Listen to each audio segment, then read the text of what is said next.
Hi, I'm James Cunningham, and this is Eat Street, where you'll find the most daring and delicious street food around.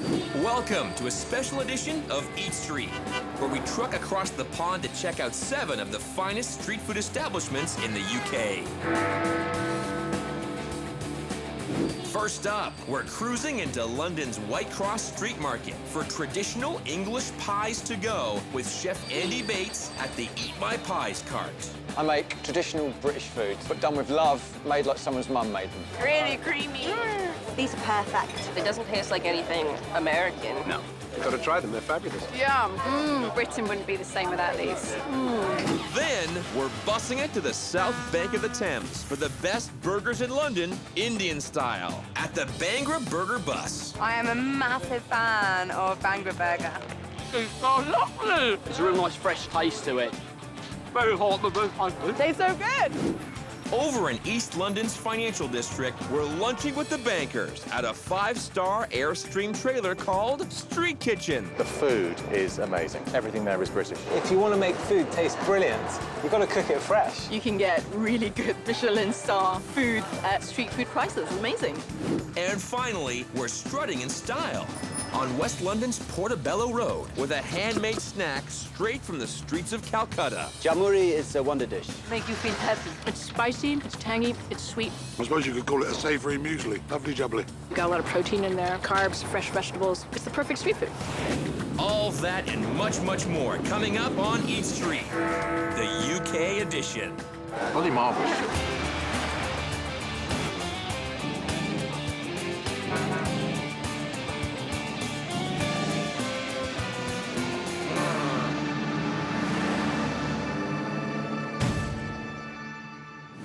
Great Britain, a small island rich in history. And we all know it's not called great because of the food. But lately, that's changing. At the Whitecross Street Market in London, one patriotic foodie has made it his mission to restore classic British food to its past glory. It's a really comforting slice of home. With the Eat My Pies cart, Chef Andy Bates is lovingly reviving timeless dishes like Scotch eggs, hearty pork pies, and even the traditional custard tart, and bringing them back to their rightful place in the country's hearts and bellies. I'm just so excited. British cuisine, now with flavor? I say, imagine that. Hello, sir. Do you like one of those? There's something great about a pie. It's like a meal in a slice. This guy loves them and makes them by hand. So, you've got to try them, they're fabulous. Eat My Pies is a return to the traditional pie man of London. It doesn't taste like anything American. No. Really creamy. Perfect. Yum. These are the best pork pies in town. That's an egg, actually. Sorry. Not eggs. I make traditional British food, pork pies, Scotch eggs, custard tarts, but done with love, made like someone's mum made them. Eat My Pies is about returning to the British traditions of pie eating, which has always been part of the history of food, especially on the streets. The person that buys from me knows I have made it. They can ask what is in it, and I can tell them because I made it like 30 minutes ago. It's too good. Cheers. My black pudding Scotch eggs is a boiled egg wrapped in meat, then deep fried. Sounds bizarre, but believe me, it's great. Let's start with a meat filling. Now, I'm using a mix of 50-50 here because the black pudding, which is blood sausage, can be a little bit too strong for some. Take one egg and just wrap round. Into the flour, into the egg wash, then into the breadcrumbs. The idea of this is creating a seal around the egg, so when we fry it, it's just going to kind of steam the inside. And there you go, my black pudding Scotch eggs.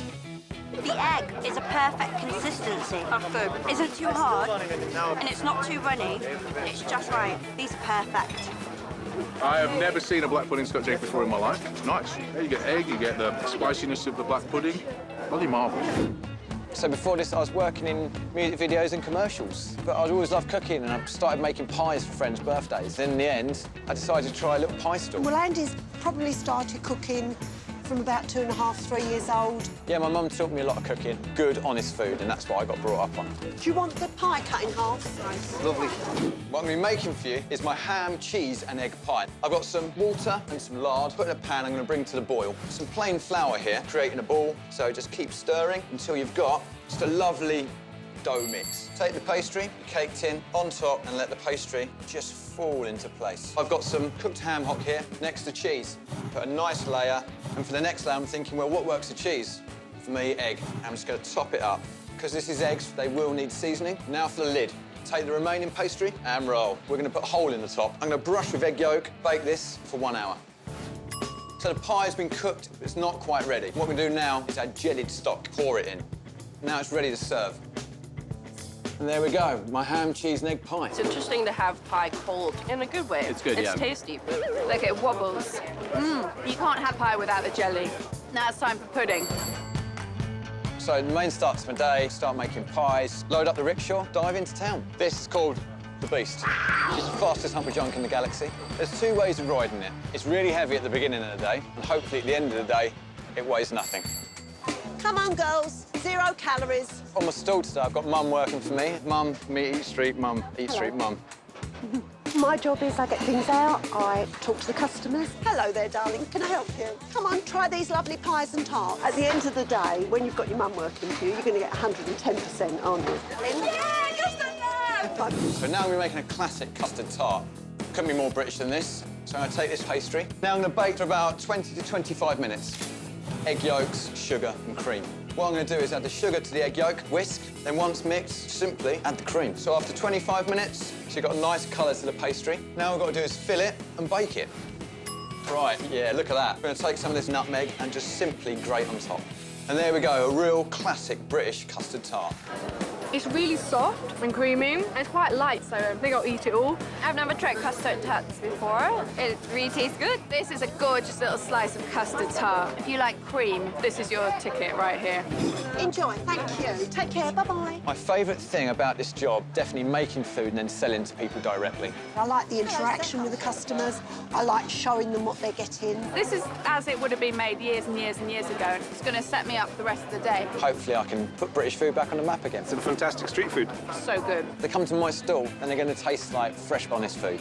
Eat my pie. Eat my pie. Come to London, eat pie.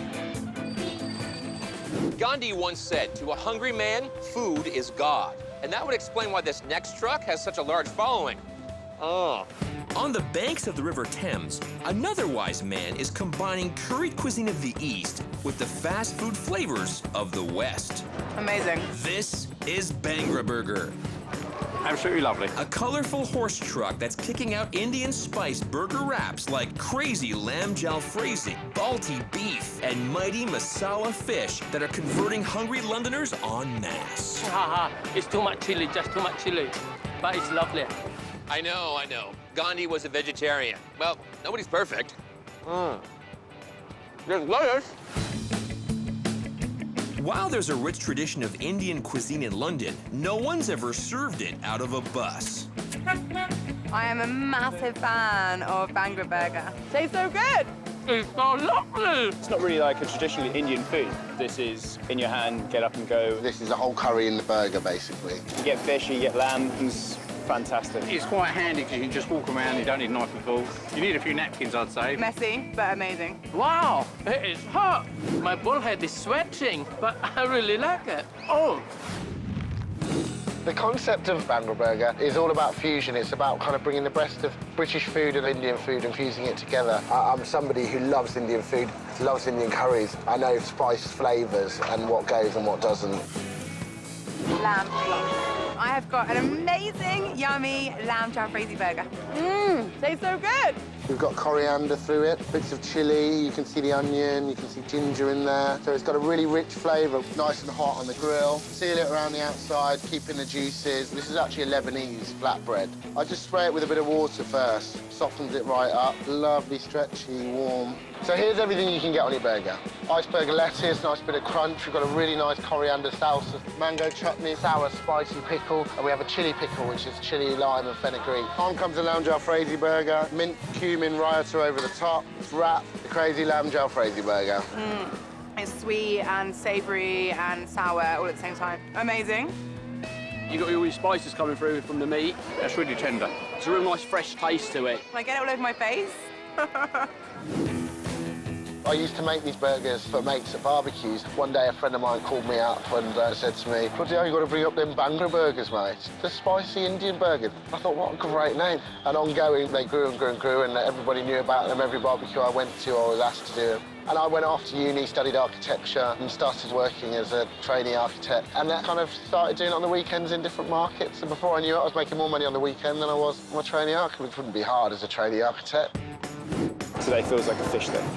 Right, let's do some fish, yeah? A collie fillet, which is quite a meaty fish. We've marinated it in a masala spice, fenugreek, ginger, a little bit of cinnamon and some black cardamom seeds. Just gonna add a little bit of chili to this fish. And you see you get a nice caramelised layer of the masala spice over that. Probably a little less salad in this because there's a lot of fish, so it's kind of hard to wrap otherwise.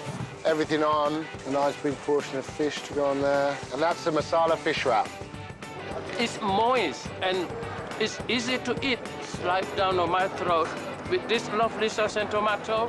What wonderful combination. And what the Bhangra burger bus lacks in functionality, it makes up for in style. I love the bus. It's brilliant. The decorations is what caught our eye. This is Mistress Gupta. It's the Bhangra bus. It's a 1963 horse truck originally. This used to have room for 3 horses in the back. Still takes about 17 tries to start up, but I love it to pieces. I like the idea of kind of being movable and temporary, pop up and just excite people. It's a lot better than spending £500,000 on getting a shop. You can build a name better by just being on the street. This is a Bhangra bullet. Inside this is a roasted, caramelised bullet chili wrapped in a masala mashed potato. I'm just going to get that nicely coated in the pakora batter. So if my calculations are correct, it'll start to rise to the top. Just shake off as much oil as possible. First portion of Bhangra bullet. I think they look great, but it's all in the taste, so let's see. Excellent, delicious. You haven't got to the chili yet. That's where the bullet comes in. Woohoo! Very hot, but very spicy. Lovely. Exactly what I was going for. Will you help me out? Go for it. Oh, it's very good. It's always better to share. Look at me. You're right. You're right. Get your own. You should share it again. Come here. No, fine. I'm absolutely fine. It's sharing and loving. This is all about. Loving? In our market. I only just met you. Favourite thing is the instant feedback you get off people. It's really good. Really, really good. You kind of meet a lot of different people. Thank you very much. It's just not sitting in an office. It was a big realisation. Doing something you love and enjoy can just be so rewarding. There we go. Thank you. Enjoy. If you want to draw a crowd, it helps to create a spectacle. And these guys have it down to a science. On the south bank of the River Thames in London, there's a stall serving up heaping helpings of traditional Spanish paella, cooked in skillets the size of hula hoops. 1 minute. Crowds flock to Yamon to witness the bubbling, crackling, colorful creations loaded with chicken, veg, seafood, and of course, mountains of spicy rice. It's really good. When I want to create a spectacle, I wear my shiny pants. Huh? Thank you.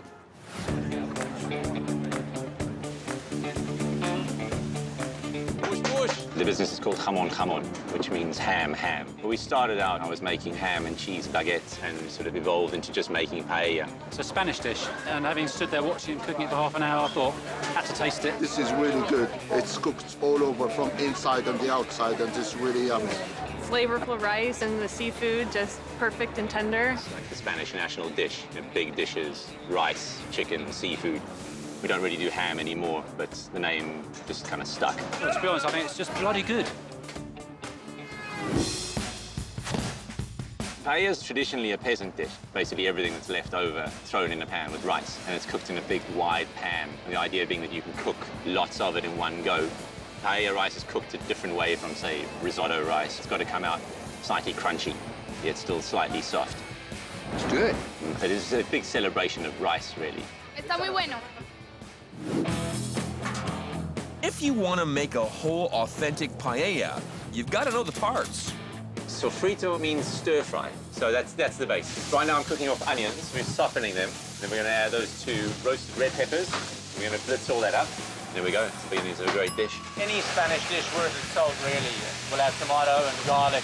In theory, we could mix it all together and make one big sofrito base, but it just looks so much better when you're adding them one by one, and we prefer to keep it separate.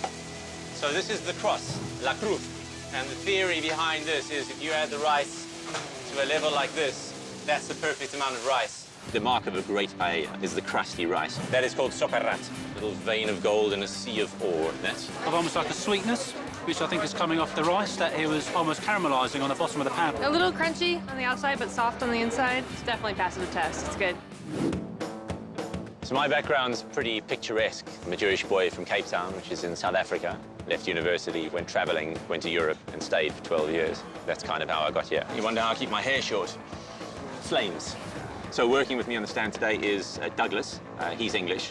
He's a proper chef. And David, who is Spanish. Bit of a ladies' man, old David. Lovely girl. Lovely paella. Dougie, those new jeans that your wife bought you, which women's department did they come from? And he's a bit of a character. He seemed very passionate about everything that he was throwing into it. Look at that.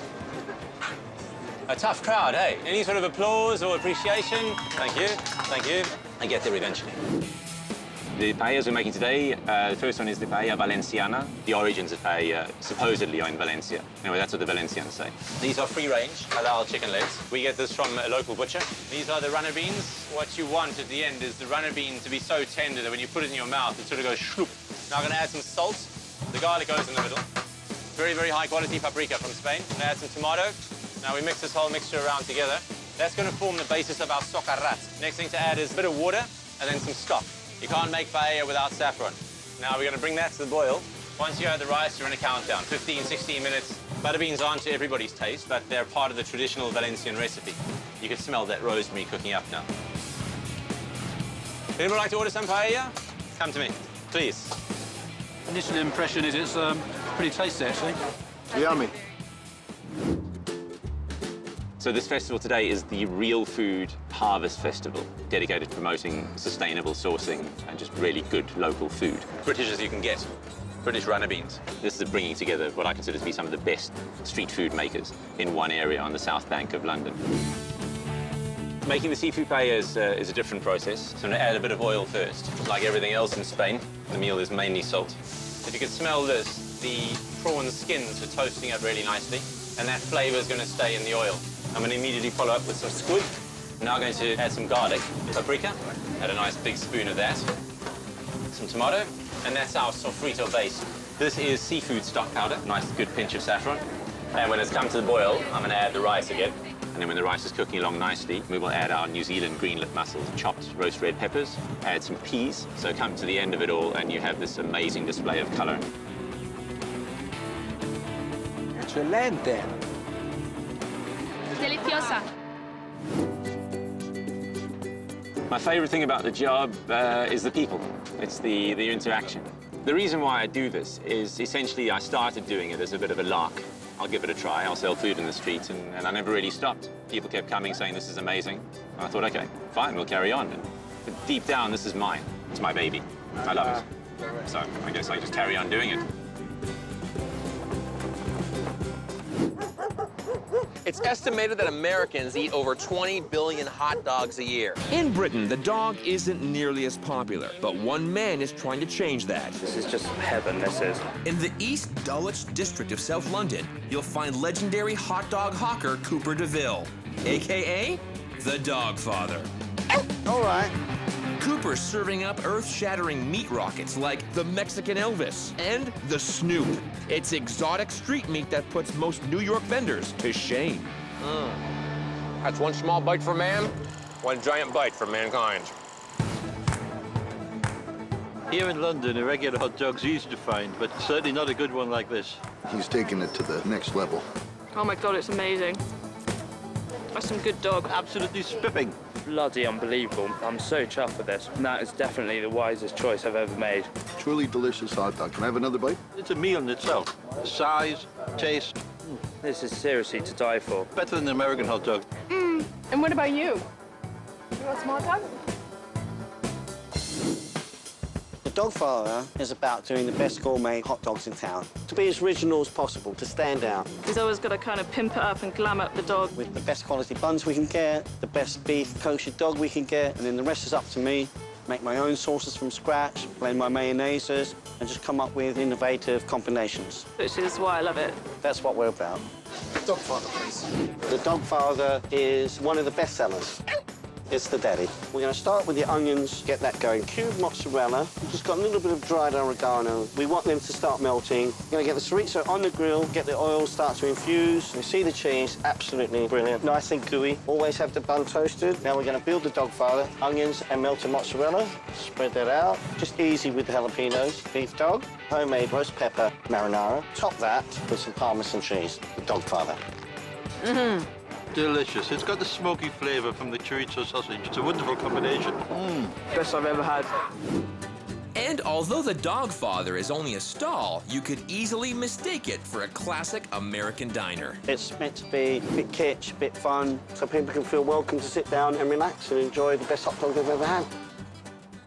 The Mexican Elvis is a take on a chili dog, made with a chuck steak pinto bean sauce. It's a slow-cooked steak, 5-6 hours, shredded into the bean mixture, red peppers, green peppers, delicious. I'm going to add a bit of lime juice, a little bit of cinnamon. Ready to go, onions, bun, cheddar cheese slice, put the dog on, and then we're going to top that with the beef and bean sauce. Bit of cheese sauce, guacamole next. And then we're going to finish that with the chopped jalapeno. The Mexican Elvis, we serve with the fork. Delicious. Guacamole on the nose. Absolutely delicious. It's quite a sort of one-man band. And his dog, Blue, is like the dog father's mascot. What's all this barking about? Yeah? You zip it. Blue is head of PR. He's got a big fan club. And he's really popular with all the customers. All the girls love him. He pulls the women. I don't know who sells more hot dogs. Between us, I think we're about neck and neck. Zip it.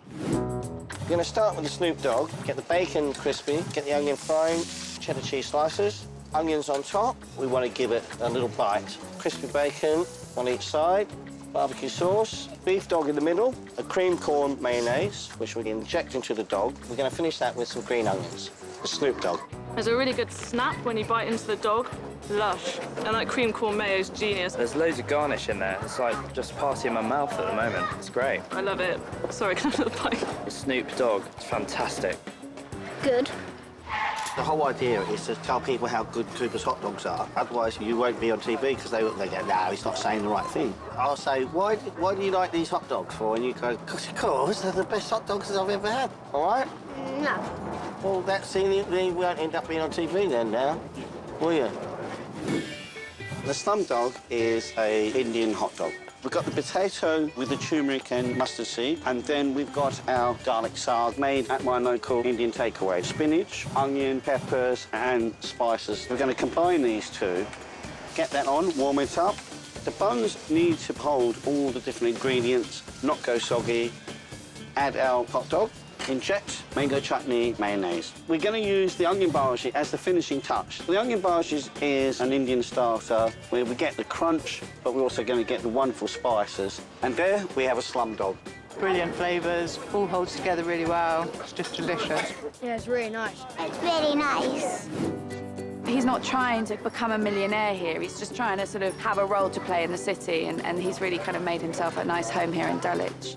I like feeding people. I love coming out and just having the banter. You ain't nothing but a slum dog. That's what it's about, having a bit of fun on the streets of London. It's got to be fun, otherwise why do it? Cooper, where's Blue? He's basically saying, let's get out, let's pack up and let's make an end to the day. The mobile food revolution is bringing street food to the hungry masses, and this next establishment is upping the ante big time. In London's financial district, a sleek silver trailer called Street Kitchen is serving up inexpensive gourmet dishes that push the boundaries of food cart cuisine. Using 100% locally sourced ingredients, two highly trained chefs are proudly producing succulent, slow roast pork shoulder and hot smoked salmon. I mean, absolutely love it. It's bloody good. They're dishes that you'd expect from a much bigger and wheel-less kitchen. That's what we're all about here at Eat Street, gourmet food at trailer park prices. So we got 2 more forks, please, guys. Street street kitchen is part of the new phenomenon in London. Compared to your normal lunch food, it feels much more gourmet and filling. They do a varied menu every day, and they use really good seasonal organic products, which is quite unusual for food trucks. It's a collaboration between two top London chefs. We're both chefs. We've been working in London a long time. 20 years working in a professional kitchen. You learn certain techniques and certain skills that you won't learn just being a street vendor. I mean, this is Broadgate in the city of London. It's a very high-end kind of audience, which is perfect for street kitchen. You can get really good Michelin star food at street food prices. It's amazing. If you want to make food taste brilliant, you've got to cook it fresh. Street kitchen, we use 100% British produce. All of our sauces are made from scratch. All the ingredients on our menu, super fresh. That's the thing that makes people love our food. So here's Shun, my partner in crime in the business, and I think Shun's going to demonstrate how we do our smoked salmon. It's log Duart salmon, which is a Scottish salmon. In there, we've just got some whiskey barrel chips ground up, and we use that to smoke the salmon. Just cover it with some foil. It gives it this wonderful, delicate flavour, and it's not too overpowering because we only leave it for about 4 minutes. I've got some potatoes on here. People say after they've eaten this at lunchtime, they can't stop thinking about it all afternoon. Just simply boil them in water. I'm going to add a little bit of basil vinaigrette, just lightly crush it. The crushed potatoes, they're really fantastic. Amazing. They seem to be quite buttery. Salmon is smoked all the way through, and we're going to finish it off on a griddle. Good spoon of roasted beetroot, and then we've got the crushed potatoes. A little bit of mustard leaf. Just goes straight on, just to finish it off, some horseradish mayonnaise. Horseradish and fish, classic combination. And that is your hot smoked salmon, crushed potatoes, and beetroot. The salmon's been really nicely cooked. The horseradish dressing gives it a really nice lift. One chicken left. The speed at which you can serve people determines how much cash you're going to make at that lunchtime. The whole idea is that you stand in a line and you move as little as possible. We have a queue of maybe 30 people for the whole of lunch. If we're not super organised, we're going down. You need to get it out as quickly as possible. People don't want to hang around for 10, 15 minutes. The box works its way down the line, and as it works its way down the line, it picks up a different veg. And then it goes back to the grill, and that's where all the magic happens. So it works really well. People love it. Now we're going to make roast chicken salad. The chicken is ready to go on the griddle. Skin side down. I'm going to put some of this smoked bacon. That goes in the bottom. This dish is like a Caesar salad, but because we use 100% British produce, we don't use the anchovies and the parmesan. But we found this cheese called Old Winchester. We think it really kicks parmesan out of the picture. And this sauce is an absolute winner. Everyone just goes crazy over it. That is your roast chicken salad with smoked bacon and croutons. This is crisp with the sweetness of the onions and the croutons and the lardons. Gorgeous. This baby, that's the only thing that's not British about the whole thing. He's chosen an Airstream, which is controversial because it's an American design classic. We didn't want to be in like an ice cream shop. It's super cool. When they first brought it over, it was one of the biggest attractions, I think. Something like this just represents our food. Yeah, something a bit stylish, you know, something classic. That's just a beautiful, vintage piece of art. One pork shoulder, please. So I'm going to do slow roast shoulder of pork. Now that's been cooked for 12 hours, and then we're going to crispen that up on the griddle. Crushed potatoes, again, with a bit of basil vinaigrette. This is our coleslaw. It changes every day. Depending on whatever's coming from the market, that's what we put inside. And this is going to be a great accompaniment for the roast pork. So this is mayonnaise with English mustard inside. And that's it. That's the coleslaw done. Now, we're going to make an apple glaze. We've got Heron Valley apple juice, and we just reduce it down, and it goes really syrupy and sweet. And then the pork. So that is your slow roast pork shoulder, winner of the main dish at the British Street Food Awards. It's good. The pork is really soft and tender, slightly sweet with a nice glaze on top, and the coleslaw is nice and tangy. Mackerel has to be one of my favourite fish. As soon as you put the mackerel on the griddle, you get this wonderful smell of the sea, always skin side down, because it's all about that crispy skin. I'm going to start off with the beetroot. Everyone absolutely raves about beetroot. Marinate it in with sugar, salt and vinegar. So you get a natural earthy beetroot flavour, but the sweet and sour really gives it that kind of punchy kick. This salad we sourced directly from the farm. It's got a rockety flavour, but it's got bags of personality as well. Now, mackerel, horseradish and beetroot, it's kind of like strawberries, cream and chocolate. It's just things that go really well together. So that is the beautiful crispy mackerel with roasted beetroot, horseradish dressing and basil potatoes. It's the dressing that lifts it. It's kind of citrony, zesty. That's really very nice. We're the new kid on the block. You know, it's like starting school all over again. They're starred chefs, and they've got such a great van. There's almost a little bit of jealousy, I think, there. When we first started, I think people saw us, 2 chefs, and they don't know what they're doing. They just thought it was like a PR stunt or something like that. And I think that we're starting to get some respect. They're passionate about keeping things local, keeping things British. That's exciting. That makes me happy. Ah, the burrito. A common bite here on the streets of America, but in London, a bit of an exotic treat. Just finding Mexican food on the streets of London is hard enough, but finding good Mexican food is a downright miracle. It's marvelous. At Whitecross Street Market, the hip crew at Luardo's is rolling up authentically styled Tex-Mex burritos out of a van named Jesus that'll definitely answer your hungry prayers. Food of the gods. Hallelujah.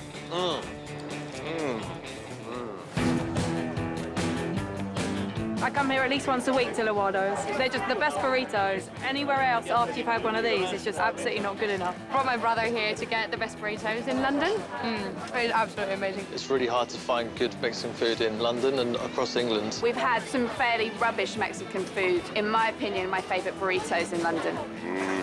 By far, this is the best burrito ever.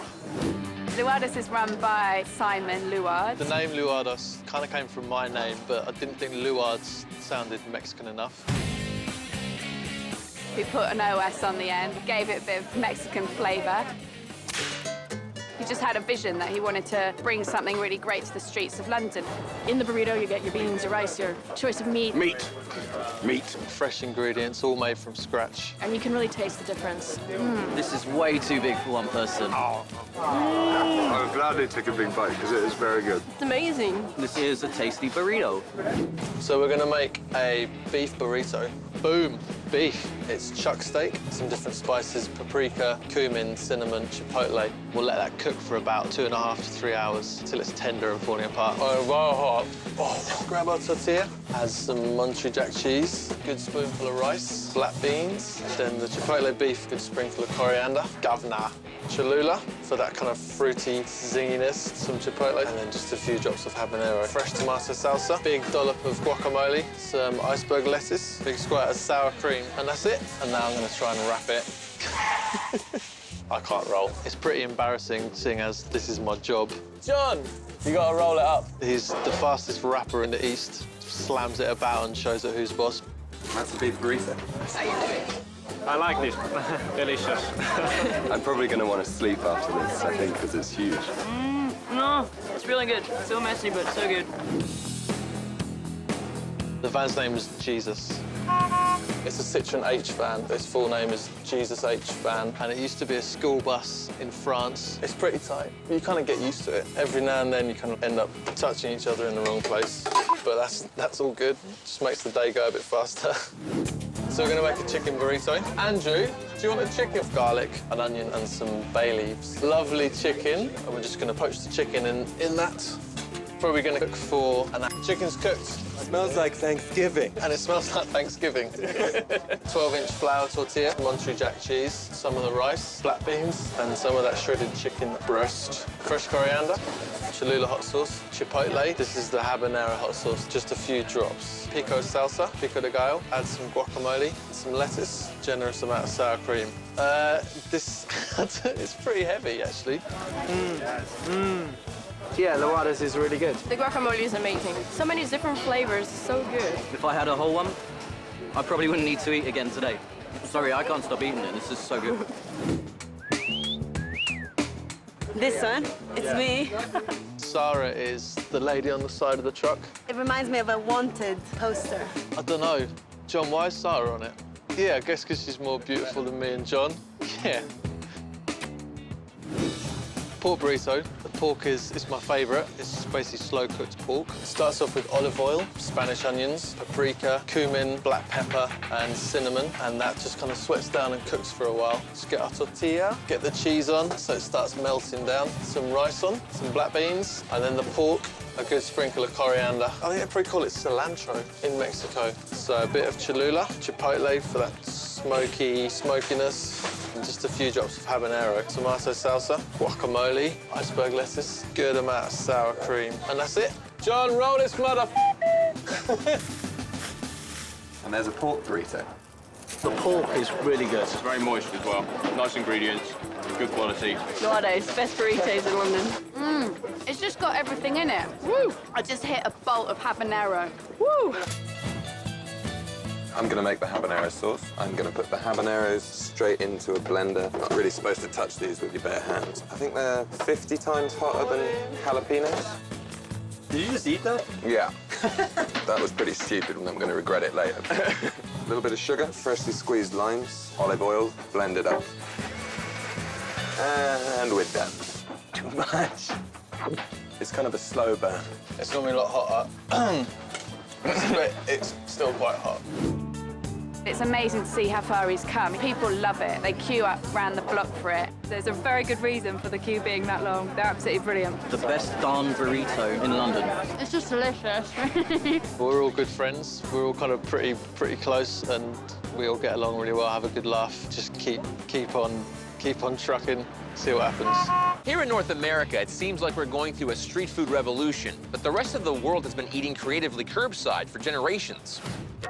At the famous Portobello Road Market in West London, one man has made it his mission to bring a very special Indian dish to the hungry hordes. This is the Everybody Love Jal Murray Express, where the mystical Angus Danoon carefully crafts his Jal Murray. The Jal Murray, everybody loves it. An ancient mix of rice and spice that's warming bellies and hearts. I have to say, it's amazing, the flavor. Rumor has it, even the Queen likes this stuff. I can see it now. Pull the card over, Jeeves. Mama needs her Jal Murray.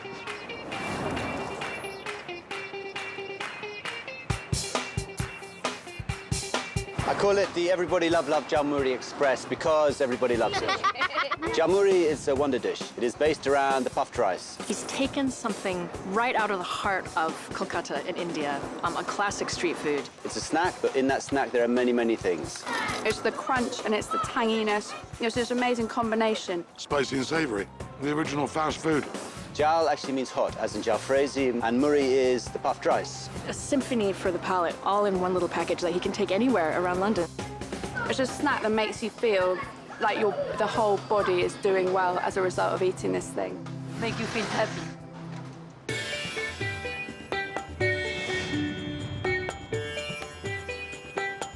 Okay, this is the Jal Murray, Jal Murray, Jal Murray. We start off with the puffed rice.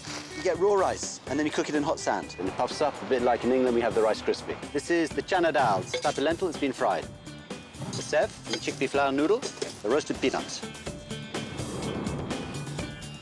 You blow the skin, you make a wish. Now we add the fresh stuff. We have the Indian onion. It has a softer flavor, and you can eat raw. And then we have the ginger. The more ginger you eat, the less ill you will be. So then we add the fresh vegetable things, tomatoes, cucumber. Got to break the coconut. Coconut is one of the great gifts of creation. So many things with the coconut. We have a little bit of the coriander, cilantro. And then we put a little bit of the Indian lime in. This is incredible. Lovely jubbly. It's spicy, it's tangy, it's sweet. I suppose you could call it a savoury muesli. There must be about a dozen or more different spices going on there. Garam masala, the warming spices, magic sauce, tamarind sauce, goes with everything. Mustard oil is the flavour of Bengal. Glamorous magazine, in with a spoon, Jal Murray. There we are, my dear. That looks delicious. All the different textures of the crunchy chickpeas and the sev, the little noodles. It's just sort of orchestra of deliciousness. It's actually really nutritious as well because you've got a lot of protein in there, carbs, fresh vegetables. It's the perfect street food. It wakes you up. It wakes your mouth up. It certainly makes you want to go to Kolkata if this is the kind of thing that they're serving on the streets. Yeah, Angus is a true maverick. He's a character, definitely. He's cool. Amazing. I like his glasses. And I like his necklace as well. It all started when, by fate and chance, I ended up in Kolkata and I started making a film on the street food there. Then I just started trying it. I was taught in the formal French style, which is amazing if you like that sort of thing. For me, it's a bit military. I learned a completely different way to cook from Kolkata street people. That you don't need a chopping board. You learn about how to use space in a completely different way. You learn how to use ingredients in a very different way. Still not hungry? What's wrong with you girls? You need to eat more. You need to eat more. I hawk a lot. I'm a hawker, basically. Sometimes I sell out the back of the truck, but also I have a little trolley, which I can just wheel around, and I like that. This is the classic Argos trolley. Ready to go, ready to go. Here we are, Portobello Road. It's good time now. Everyone has gone home, all the authorities, so, and we shall go and rustle some business up. We can go anywhere in London, anywhere. You know, I just wander. Hungry, anyone? Little snack. Do you want to try a little snack? It's very delicious bread. Best thing you eat all day. It's a snack from Kolkata. The reaction of the people, the whole thing, the way the van looks, the way that my little trolley works, they really just respect someone who is doing something different. If I ever want to get attention on the street, I just chop an onion. And people, they suddenly will notice you. But beforehand, they pass you by, you start chopping an onion, they say, oh, I say. They look, they're curious, they want to see. It's like a little bit of magic. It's you just chop, chop, chop, you mix, mix, mix, but it's a little show. It's like a little theatre, that's what people like to see. And when you're cooking with the hands, it's a whole different ballgame. Because for me, food is not just about the tasting. There's an unknown, unscientific thing of the transference of energy that goes into the dish. When they eat it, people all shine. Everybody shines.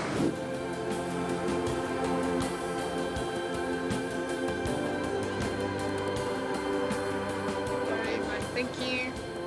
Nobody else is doing anything like that. I've never come across it. Bit of a surprise, playing in the middle of the street. For me, food should empower you. You should come away from it feeling, yeah, that is good. And I wish there was more of him in London, selling street food like this. Jamuri is too good to be just one or two people. It should be everywhere, because everyone loves it. It has all the flavors and all the textures, but when you tick all the boxes on the flavors, when it's a little bit salty, a little bit sweet, a little bit sour, a little bit spicy, not too much, it ticks the boxes in the human engine inside, the appetite, and it gives people pleasure. So basically, world domination with the Jamuri is just inches away.